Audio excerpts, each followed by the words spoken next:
Many writers, including the esteemed Norman Mailer, have compared writing a novel to giving birth. I have been fortunate enough to have given birth, twice in fact, and I am here to tell you that writing a novel is nothing like giving birth. It's challenging, but not the same. Instead, I think of it more along the lines of what the writer Toni Morrison once said. If there's a book you really want to read, but it hasn't been written yet, then you must write it. That, in a nutshell, is how I came to write Stay. How many of you own or have ever owned a dog? Yeah, then you know. When they were young, my parents raised German Shepherds. So when my dad first heard that the U.S. government was deliberately leaving military working dogs, or war dogs as they were known back then, behind in Vietnam during the war, he became incensed. Most of those dogs were German Shepherds, and many of them had been donated by families who had been told that the dogs would be returned to them after the war. But for the first time in history, the U.S. government declared those dogs to be surplus equipment, to be deliberately left behind in country after the war. My dad desperately wanted those dogs to come home. Yet of the 4,000 dogs that were sent to Vietnam, it's estimated that only about 200 made it out. And that was the seed of my story, that most of those dogs were destined to stay in Vietnam when the war ended, even though no American dog lover ever would have wanted that. And so I created a scout dog platoon that trained at Fort Benning, Georgia, and was deployed to Vietnam in 1968. Interspersed with their story is the account of Jessie Whitney, a young female reporter from the Hampton Roads area of Virginia. One of the few women reporters sent to cover the Vietnam War, she meets the dog squad during an assignment on base, and her life immediately becomes intertwined with theirs. But the central characters of the story are Ray Merriweather and his dog Ike. A few months into deployment, both of them are severely wounded during a surprise enemy attack. Ray gets medevaced out right away, but his dog Ike gets left behind. This passage from the book is when Ike first regains consciousness after the ambush. Ike didn't know how long he was out, but when he came to, Ray was gone. There was no fresh scent of him gazing the top of the dirt or drifting above Ike in the smoke-filled air. Ray was gone, that much Ike knew. Ike had remained with Ray while reinforcements arrived. The medic gently moved him out of the way in order to get to Ray's injuries, which Ike had been tending to in his own way. Then a soldier Ike knew from the unit whispered calm, soothing words and carried Ike to the dust-off spot.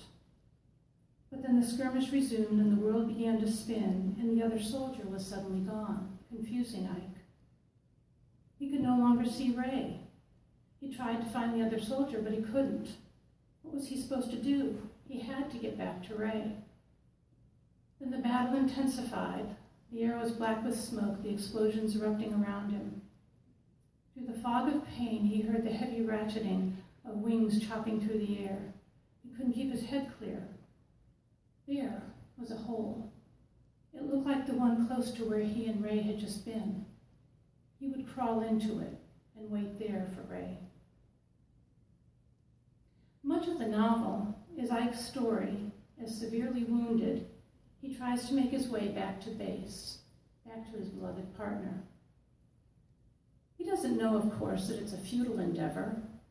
He's never meant to leave the country with Ray anyway. Still, as he struggles back toward base, he has various encounters, including this one from a later chapter. About a quarter of the way back to the woodline, Ike picked up the scent of a blood trail. He buried his nose in the earth to fill his nostrils. Human. He dragged himself along to follow it as he heard the shallow, low moaning emanating from the field in front of him. He exhaled quietly, creating a brush of wind to grab proximate scents. Then he inhaled gently, sweeping in the odor molecules hanging in the air. The injured man was a soldier, but definitely not the enemy. He didn't smell of rice or tunnels or tea. He was an American, and he was dying.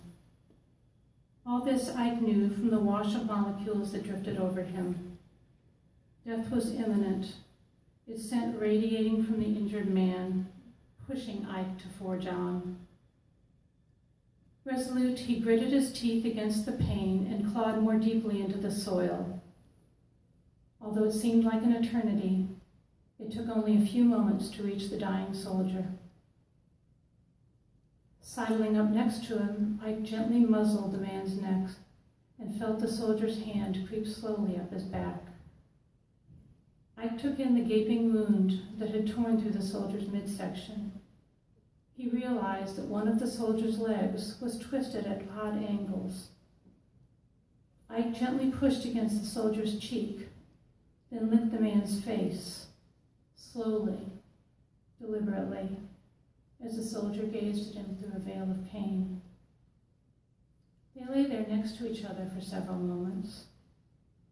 Ike felt the soldier's fingers entwine themselves deeply, lovingly into his fur. He tasted the salt in the man's tears. Eventually, as he clung to Ike's back, the soldier's scent began to change.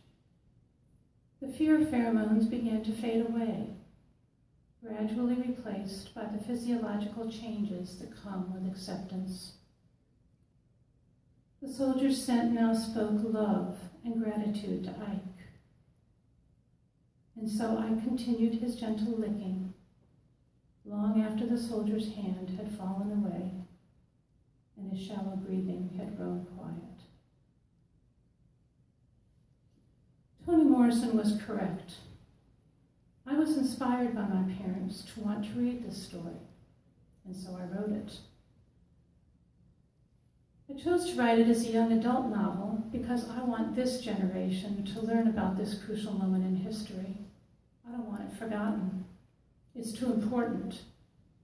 And that's why I was especially honored when the students at UWSP's CornerStone Press chose my manuscript as the one they would publish. And so I want to thank them and Dr. Diederich for all, and I mean all, that they have done to bring this manuscript to print. In a single semester, they basically stood up a publishing company, read through a number of manuscripts, and chose one. Then they proofed and edited it, did all the graphic design, all the web and electronic related creation, and all the production. They worked with Wärtsilä on the printing, and they've done all the marketing. All this while attending all of their other classes and living their lives. We're trying to.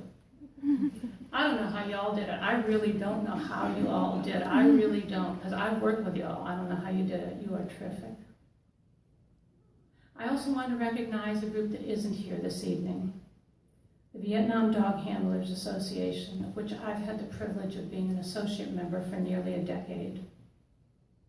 Any proceeds I receive from this project will be donated to the VDHA. It's a fantastic organization. I can't promote it enough.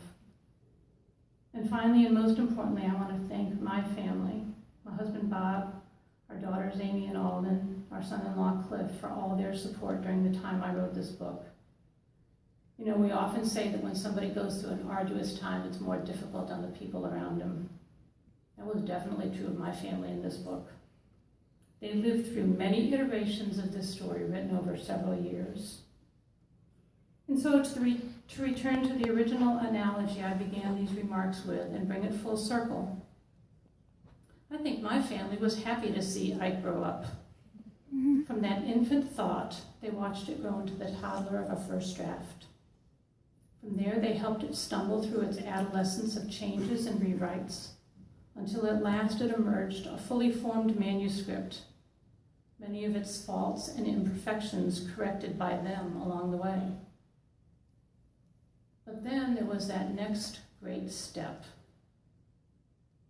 leaving home and going out into the world. and my family was definitely ready for Ike to leave home. So, at their urging, I sent him out.